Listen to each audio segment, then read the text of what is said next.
Halo, gue Nadia. Gue adalah mahasiswa arsitektur yang mau masuki tahun kedua di perkuliahan. Dan di liburan kali ini gue decided to study another knowledge terkait dengan hal apa aja yang mungkin gue rasa gue nggak ngerti. Jadi ya gue coba-coba kepoin.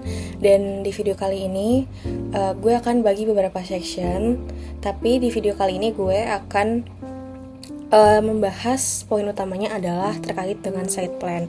Nah, yang pertama itu site plan itu apa sih? Site plan itu adalah sesuatu lokasi di mana nanti kita itu harus menganalisis tempat, kemudian lingkungan dan juga kondisi daripada sebuah lahan yang nantinya itu bisa kita pakai untuk bangun project yang akan kita rancang gitu. Nah, terus gimana sih caranya nyari site gitu ya? Nah, yang pertama itu pasti harus kenal sama brief projectnya dulu. Yang pertama, mungkin kalau misalkan kita masih ada di posisi mahasiswa, mungkin kita harus lebih paham sama apa aja sih yang mungkin ada di list-list tugas kita terkait apa yang nanti kita rancang gitu. Kayak projectnya itu seperti apa, kemudian tujuannya itu bagaimana, diperuntukkan untuk siapa, kemudian dan tujuan bangunannya itu buat apa gitu. Nah, jadi si site plan, cara mencari site plan itu kita harus paham dulu apa yang kita mau bangun. Yang pertama, yang kedua, terus gimana kalau misalkan ternyata kita udah dikasih site plan-nya sama klien atau misalkan sama dosen yang ternyata udah given gitu, kayak nih udah ada site plan-nya. Nah, kalau misalkan site plan-nya udah ada, berarti yang harus kita identifikasi itu bisa lebih mengerucut atau bisa lebih dikecilkan lagi karena itu sudah bisa kita pastiin kalau misalkan yang akan kita pakai adalah daerah tersebut. Nah, apa sih yang kiranya harus diidentifikasi kalau misalkan ternyata kita udah dikasih site plan sama klien atau dosen kita? Nah, yang pertama itu kita harus identifikasi ulang sama 3 contoh poin besar yang mungkin bisa dipakai karena umumnya mungkin ada lebih banyak analisis lainnya atau identifikasi lainnya, cuma 3 hal contoh besar yang harus dikenali adalah yang pertama itu kita harus kenal sama lingkungan sekitarnya. Lingkungan sekitarnya tuh kayak gimana? Jadi kita harus tahu gimana sih si posisi site plan ini tuh. Terus kemudian yang kedua itu aksesibilitasnya itu kayak gimana.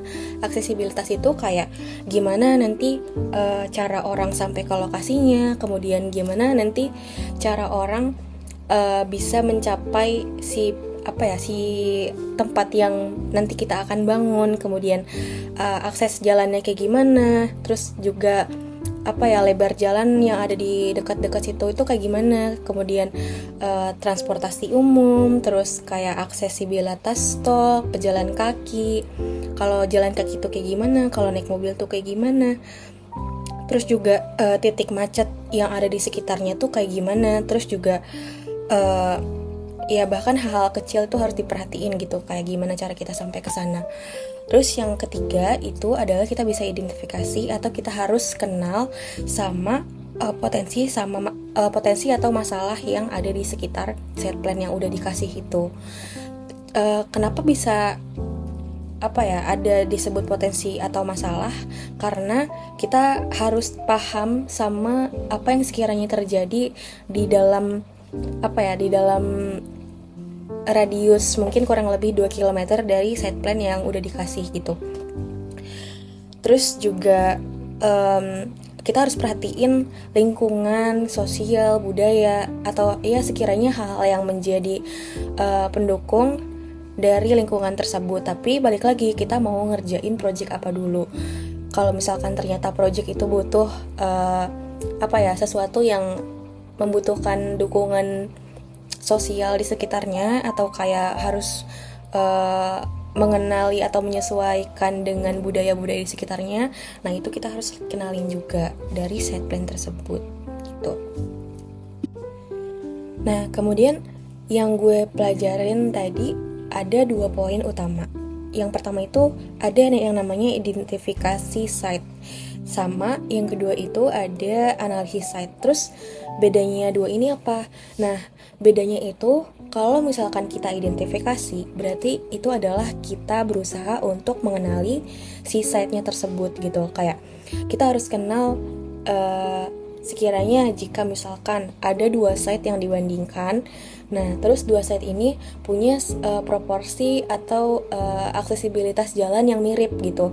Nah, kita harus kenal kayak kira-kira jalan seperti apa yang mirip sama site sebelumnya gitu. Nah, itu yang harus kita kenali, karena dengan kita mengenali site yang mungkin udah dikasih, itu nantinya bisa memudahkan kita untuk menganalisis site tersebut, karena kita sebelumnya harus memahami dulu kondisi kayak apa ya, atau keberadaan dari apa yang ada di sekitar site itu gitu. Kayak kita harus paham betul apa aja sih yang menjadi poin kelebihan di dalam si site itu. Jadi kayak contoh gambaran umumnya di hal lain itu, misalkan ada seseorang yang mirip sama kayak Shah Rukh Khan gitu. Nah, dia itu mirip sama Shah Rukh Khan, tapi pasti ada part yang gak miripnya dong.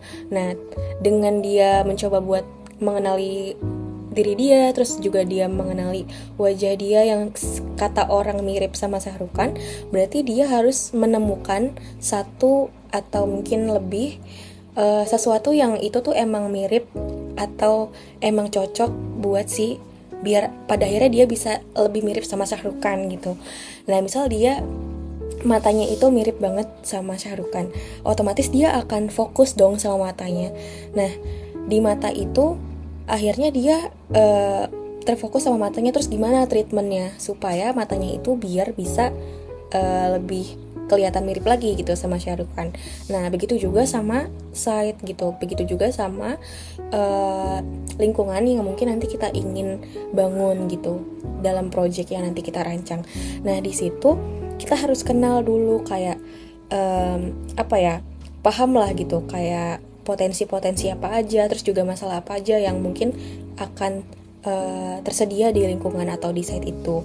Nah, pada akhirnya setelah kita bisa mengidentifikasi site-nya, kemudian kita bisa lebih dalam untuk menganalisisnya, karena dengan kita udah kenal, berarti kita tinggal memproses gimana sih respon dari apa yang udah kita identifikasi sebelumnya gitu. Kayak kita udah kenal, terus respon kita tuh kayak gimana, ini mau diapain gitu. Singkatnya kayak gitu. Contohnya misalkan ada kita mau bikin kos-kosan. Nah, di kos-kosan itu kita pasti memperhatikan lingkungannya kan. Nah, terus misalkan ternyata di kos-kosan itu dekat sama jalan yang sering terjadi macet. Nah, karena kita udah kenal sama site-nya, kita udah kenal dengan lingkungannya ternyata kayak gimana, terus juga apa yang kebanyakan terjadi di sekitarnya, kita bisa lebih menganalisis lagi gitu. Kayak ternyata kita harus meletakkan entrance-nya itu di mana supaya supaya bisa menyesuaikan daripada si site-nya itu sendiri kayak gitu. Nah, terus kita udah tahu nih, kita udah identifikasi, udah kenal sama site-nya, terus juga kita udah analisis site-nya, kira-kira titik mana yang akan kita pilih untuk pada akhirnya bisa kita bangun atau rancang desain di situ. Setelahnya kita harus identifikasi juga hal-hal yang kita harus ketahui sebagai seseorang yang ya bisa disebut perancang gitu, karena kita harus perhatiin juga lingkungan sekitar yang bisa pada akhirnya mendukung atau membantu si pengguna jika kita membangun bangunan di site itu. Terus kenapa sebenarnya pengenalan atau pendekatan site ini tuh benar-benar penting, karena kita manusia ke manusia aja perlu yang namanya pendekatan. Nah, Begitu juga kita sama site gitu. Jadi kita harus melakukan pendekatan juga. Kita harus menganalisis 3 poin yang sekiranya bisa menjadi menjadi list yang nanti ngebantu kita kalau misalkan nanti kita mau melakukan yang namanya survei. Nah, terus 3 poin ini apa? 3 poin identifikasi ini salah satunya yang pertama itu adalah identifikasi makro, di mana identifikasi makro ini berjarak radius 2 km dari titik atau dari site yang udah kita tentuin tadi setelah kita melakukan proses analisis site yang sebelumnya. Kemudian untuk yang kedua itu ada yang namanya meso atau meso, gue gak tahu penyebutannya, tapi di skala meso ini adalah skala menengah di mana radiusnya itu lebih mengerucut lagi daripada yang skala makro, di mana skalanya itu kurang lebih 500 meter dari titik si site yang udah kita pilih.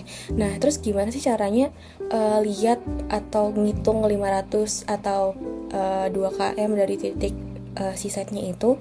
Kita lihat dari Google Maps contohnya.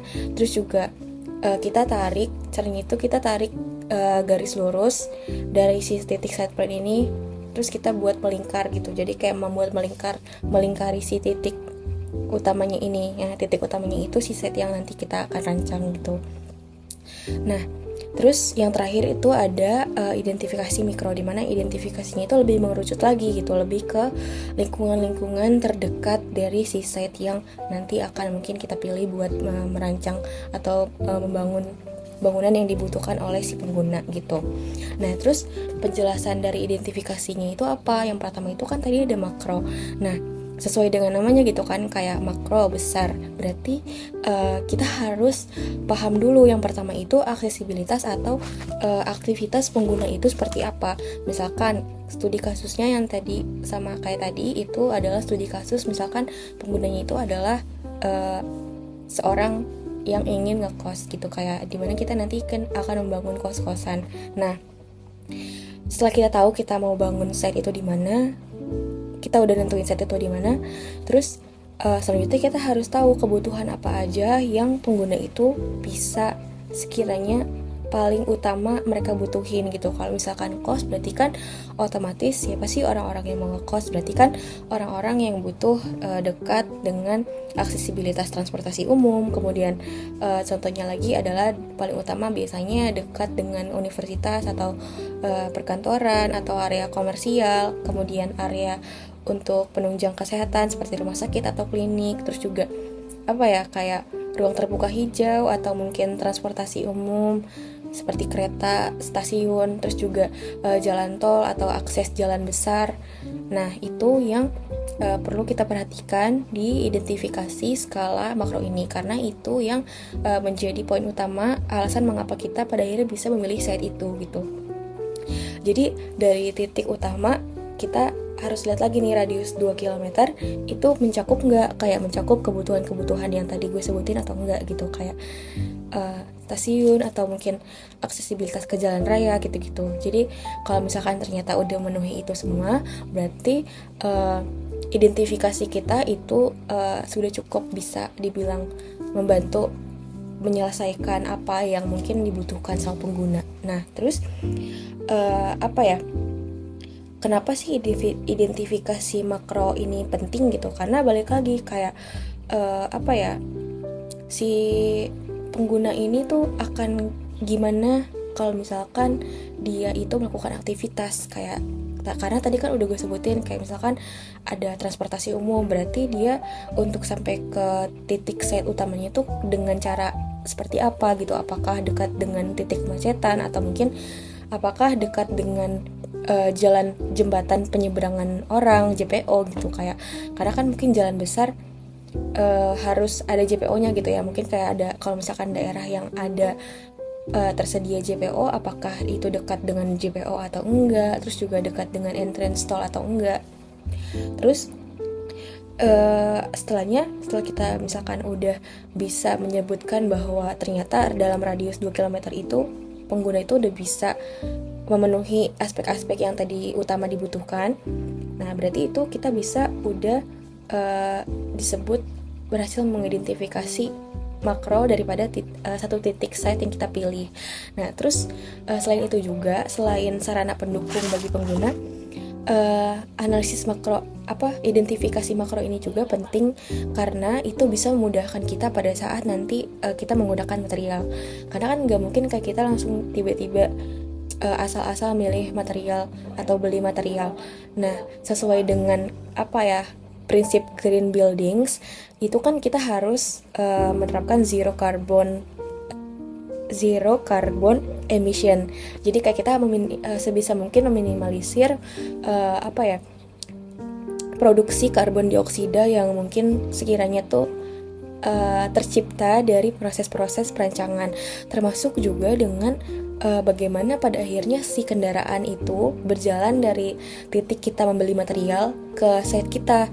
Jadi kayak kita harus dalam jarak 2 km itu kita harus melihat apakah ternyata di dalam radius 2 km itu ada kayak sentra-sentra yang mendukung untuk bisa lebih dekat membawa atau menyediakan material-material yang bisa kita beli dari sana, supaya ya itu tadi, karena kan kendaraan menghasilkan karbon dioksida pada saat dia beroperasi gitu. Jadi kayak sebisa mungkin kita meminimalisir hal tersebut gitu, walaupun mungkin gak sepenuhnya bisa kita hindari, tapi setidaknya dengan jarak 2 km itu bisa lebih mempercepat atau memangkas waktu perjalanan yang tadinya mungkin butuh 1 atau 2 jam, kemudian dengan jarak yang cukup terbilang dekat itu bisa mencapai dengan mungkin 15 sampai 20 menit seperti itu. Nah, terus yang kedua adalah identifikasi meso. Itu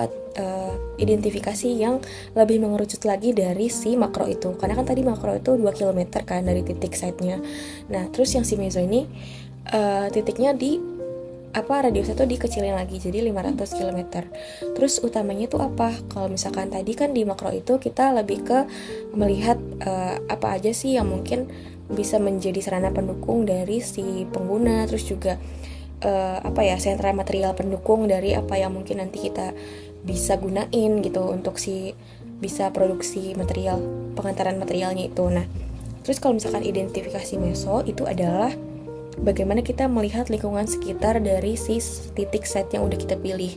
Jadi kayak kita memperlihatkan atau memperhatikan kawasan-kawasan pemukiman yang mungkin ada di sekitar titik tersebut. Kemudian kita harus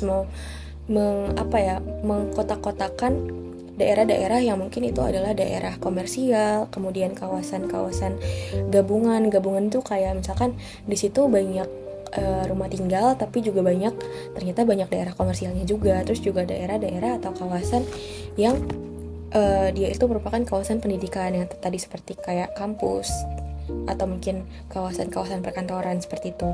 Nah, itu termasuk ke identifikasi menengah, dimana kita harus mengkotak-kotakan atau yang istilahnya kasih kategori-kategori gitu ke lingkungan-lingkungan sekitar yang berada di sekitar titik site yang udah kita pilih.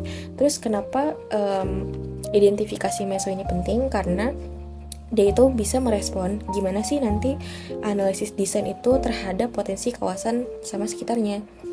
Terus juga identifikasi meso ini juga bisa berkaitan sama penempatan area public private, kemudian kayak arah bukaan bangunan itu mau kemana, terus juga buffer polusinya itu mau dibikin ke arah kemana, terus buffer polusi ke arah kemana, ya pokoknya bisa berkaitan sama buffer polusi, terus juga treatment terhadap keamanan site-nya tuh gimana gitu. Karena kalau misalkan kita tahu ternyata di sekitaran site kita itu banyak mungkin kayak area permukiman, berarti kita memperhatikan juga kayak lingkungan-lingkungan sekitarnya tuh kayak gimana gitu, kayak apakah ternyata gak cocok gitu untuk dibikin bukaan di depan karena mungkin areanya itu ada satu dan lain hal yang gak memungkinkan untuk bikin bukaan di depan. Terus atau mungkin kayak kita memperhatikan keamanan di lingkungan tersebut kayak gimana. Kita gak tahu kayak apa yang mungkin bisa memungkinkan terjadi di situ gitu terkait dengan keamanan si penggunanya. Nah, Terus yang ketiga itu belum sampai ketiga. Nah terus kayak kan tadi gue ada sebutin potensi kawasan ya. Nah potensi kawasan tuh termasuk juga sama identifikasi macet. Nah identifikasi macet itu termasuk juga ke dalam identifikasi mezo maksudnya, kayak di yang menengah. Kenapa dimasukin ke yang menengah? Karena menurut gue sih, kayak terkait dengan apa yang udah gue pelajarin, ternyata membedah titik macet di sekitar site yang udah kita pilih itu adalah satu hal yang penting banget, karena kita nggak tahu kayak ternyata misalkan di dekat site kita itu ada jalan utama atau jalan besar yang itu tuh biasanya kalau rush hour itu tuh bener-bener bikin macet. Dan kenapa kita harus membedah area kemacetan yang ada di sekitar site kita? Karena supaya bisa memikirkan juga apakah site kita itu bisa terdampak dari kemacetan yang terjadi di sekitarnya gitu, kayak apakah bisa terdampak atau tidak. Kemudian jika sudah mengetahui hal tersebut, kita jadi lebih mudah untuk bisa menyesuaikan entrance penggunanya itu seperti apa, seperti itu. Nah terus juga akses potensi atau kemacetan ini juga bisa merespon gitu, bagaimana kita bisa menyesuaikan kondisi-kondisi lingkungan yang tadi udah gue sebutin gitu, kayak peletakan entrance dan lain sebagainya. Dan yang terakhir adalah identifikasi mikro, yaitu identifikasi yang paling kecil banget. Kayak mungkin kan tadi kita udah kayak di makro itu beneran ya udah gitu, kayak mikirin gimana jarak ke mungkin ke rumah sakit atau ke daerah komersial atau ke mall, terus juga ke daerah-daerah yang mungkin dibutuhin sepengguna kayak kantor, terus kampus gitu-gitu. Nah, identifikasi mikro ini adalah identifikasi yang paling kecil tapi nggak kalah pentingnya sama yang lain, karena identifikasi mikro ini juga berfungsi supaya kita bisa tahu batasan-batasan kita untuk mengetahui lingkungan sekitarnya itu seperti apa. Kayak bisa diakses pakai apa aja. Kemudian kita pelajarin juga kayak site-nya itu lebih detail gitu, kayak apakah di sekitar site-nya itu ada sebelahnya tuh ada bangunan, atau sebelahnya tuh lahan kosong, atau depannya itu ternyata ada bangunan lagi yang bisa, mungkin di studi kasusnya itu bangunan lahan site-nya itu jadi kayak mengantung. Terus juga mungkin di sebelahnya tuh mungkin atau ada jalan jalan lingkungan gitu, kayak apa di sampingnya jalan lingkungan, apa di sampingnya itu bangunan, apa di sampingnya itu lahan kosong. Nah itu yang termasuk ke analisis identifikasi mikro. Jadi kalau misalkan ternyata di samping site yang mungkin udah kita pilih ada ternyata udah terbangun bangunan, nah di situ kita bisa perhatiin juga gitu, ternyata misalkan di sampingnya udah ada bangunan. Di situ kita bisa langsung mempelajari perbatasan yang mungkin sekiranya ada gitu. Kalau misalkan tembok tetangga, gak mungkin kan kita langsung gitu aja untuk kayak bangun tanpa memperhatikan segala aspeknya. Nah di identifikasi ini itu ngebantu untuk mempelajari skema lingkungan sekitar. Terus juga di identifikasi mikro ini lebih ngebantu juga supaya pada saat nanti kita survei itu tuh kita bisa tahu list-list apa aja yang kita butuhin. Contohnya kayak misalkan di site itu tuh di jarak dekat dengan site itu tuh ada sungai atau enggak. Terus juga misalkan ada elevasi yang berbeda atau enggak, mungkin elevasinya menurun atau meninggi. Terus mungkin kayak apa ada tiang listrik, terus juga sistem drainase di lingkungannya itu kayak gimana, terus juga lebar jalannya tuh selebar apa, terus juga kemudian tingkat keramaian yang ada di sekitar saya itu kayak gimana, terus juga kondisi iklimnya itu juga berpengaruh gitu. Dan itu termasuk ke dalam identifikasi mikro. Jadi sebelum survei, identifikasi mikro itu paling penting, karena tanpa identifikasi kita nggak akan bisa untuk apa ya, dengan tanda kutip bikin pertanyaan untuk yang nantinya bisa kita tanyakan atau bisa kita lihat langsung di lokasi gitu. Nah terus berkaitan sama identifikasi mikro, ternyata ada juga regulasi kayak bangunan itu harus kayak gimana gitu. Maksudnya kayak setelah kita udah paham nih kayak identifikasi, udah kayak oke, ternyata lahannya itu punya elevasi yang mungkin cukup naik tapi nggak dekat sama sungai.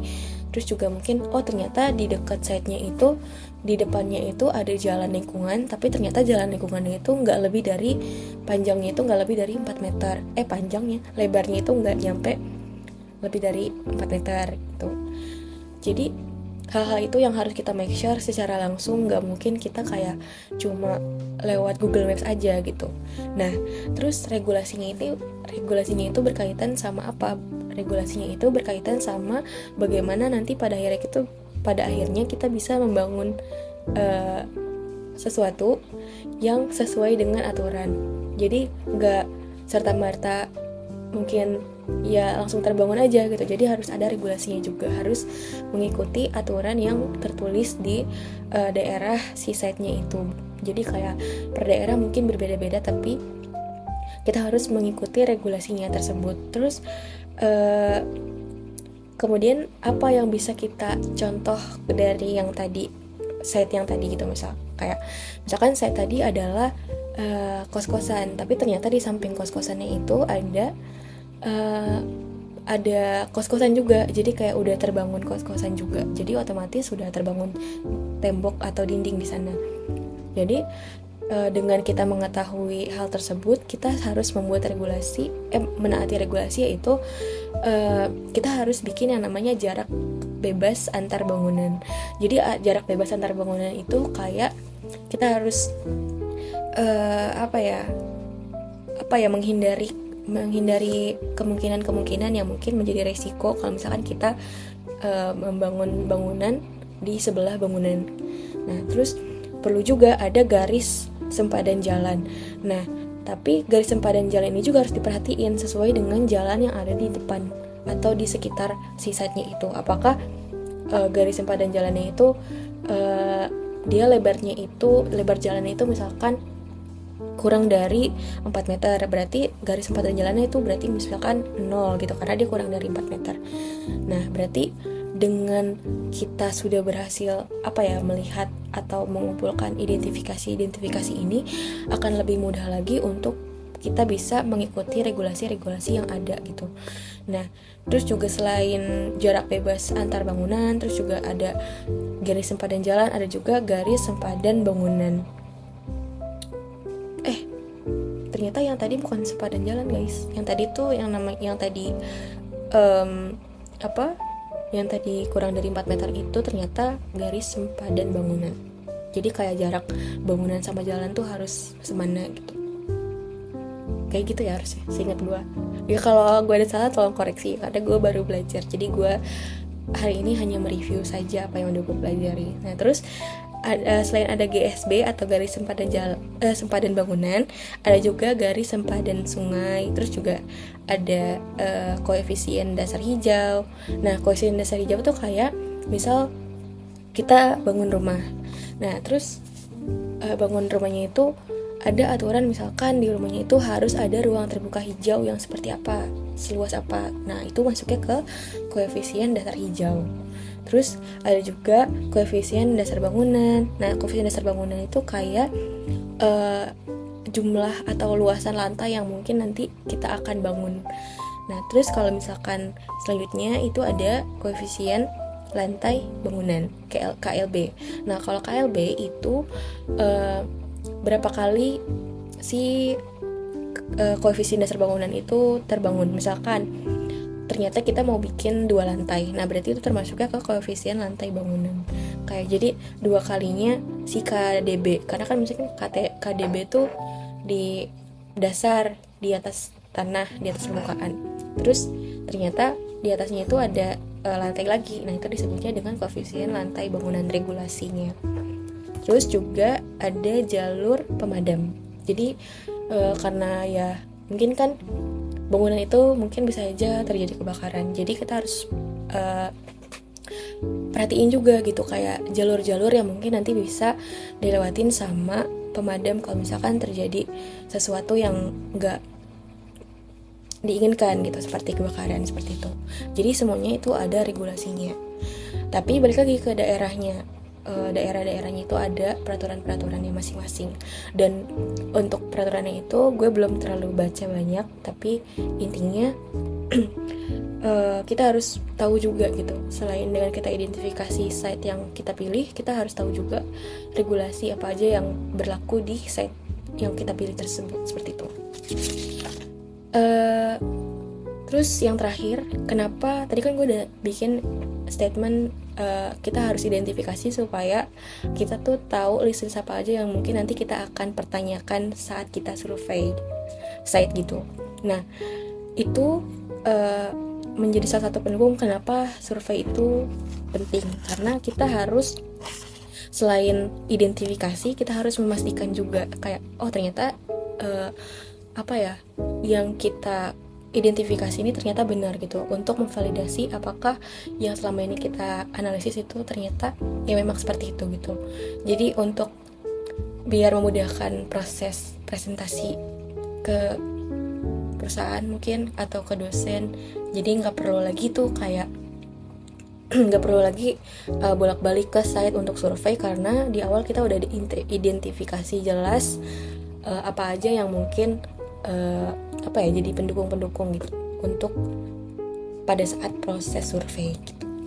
Jadi itu yang gue pelajarin terkait dengan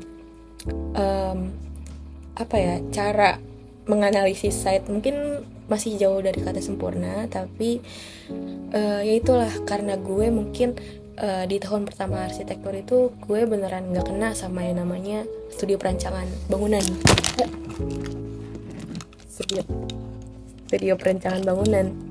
Jadi di kesempatan kali ini gue mau ngeresum aja gitu apa yang gue pelajarin, supaya gue bisa tonton ulang dan supaya gue menguji ingatan gue kayak apakah gue sudah cukup bisa untuk menjelaskan ulang atau cuma hanya di kepala saja gitu.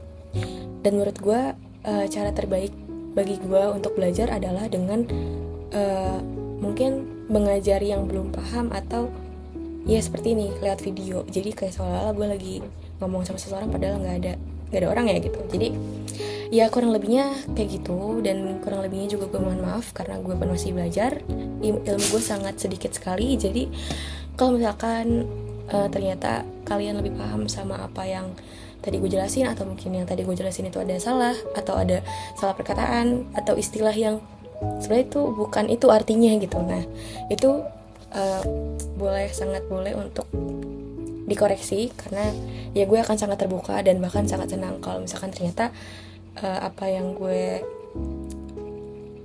bicarakan itu bisa direspon. Jadi seperti itu. Karena ini mungkin terlalu panjang, jadi mungkin di video selanjutnya gue akan bahas hal yang lain, tapi ya kurang lebih kayak gini lah gue nge-yapping. Semoga kalian yang lagi mau masuk arsi bisa semangat ya, bisa prepare sama seluruh dunia ini kayak gitu ya. Makasih sudah menonton, bye.